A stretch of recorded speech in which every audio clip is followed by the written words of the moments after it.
Pakita ko lang sa inyo kung anong itsura ng shelter. So, dalawang klase ang shelter. Mayroong tinatawag na miklat at mayroong mamad. Itong narito sa bahay ay mamad.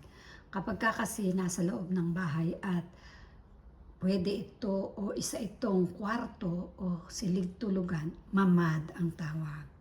Kapag tigilan lang siya, hindi siya pwedeng tulugan, ibig sabihin walang kama, pwedeng ang ibang tao ay makitigil doon sa oras na kailangan, miklat yun. So ito ang mamad dito sa amin ni Lolo. Yan. Yung kanyang pinto ay solid na bakal estilo. Yan, mabigat siya.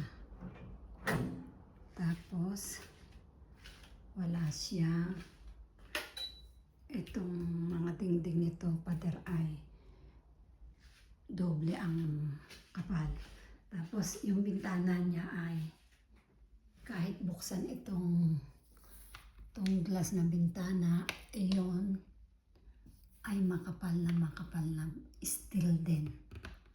Hindi ko siya mabuksan. Ayan na. So, dahil nga ito naman, ayan, may kama. Dito sana ako magkakwarto, pero mainit. Kaya doon ako sa kabila ng kwarto. Marami rin mga nakaredy siyang cabinet just in case na dito titigil. Ano yun? Magkalat. Hindi. So, ito nga. Maganda itong kanyang mamad kasi kwarto na. Kung winter, magandang dito magkwarto. Pero summer kasi, kaya summer ngayon, kaya kahit naglalagay na ako dyan ng mga gamit ko, nailagay ko na nga mga damit ko dyan sa mga drawers, saka sa aparador na yan. Inalis ko ulit at inilipat ko sa kabilang kwarto. Saka yung bedsheet, pinalitan ko na ng bago. Hindi yan ang bedsheet niya. Nilabhan ko na. Binalik ko doon. Nilipat ko. Kasi nga, parang nakakasuffocate. Nakakasuffocate talaga kasi summer na yun. Kung winter, okay nga lang. Kasi talaga naman kailangan sarado pag winter. Ayan, iniwanan ko na lang dito yung aking maleta at saka yung aking traveling bag. Kasi di yan naman medyo cover siya. Nakalabas, i-cover ko pa to. Cover. So hopefully hindi namin ito gamitin itong mamad na to kasi alam na natin pag pinagdasal mo hopefully hindi magamit, ibig sa panahong pangailangan, ibig sabihin sana huwag na ulit magkaroon ng kaguluhan. Ayan.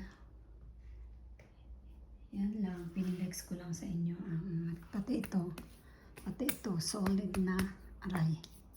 Solid na steel siya. Hindi lang siya basta-basta steel, talagang makapal na makapal. Huwag kang mauumpog dito at napakasakit niyan.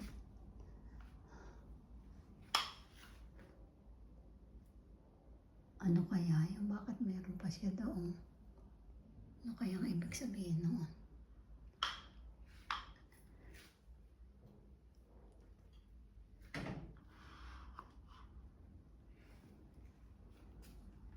Ayan ang shelter dito sa bahay ni Lolo.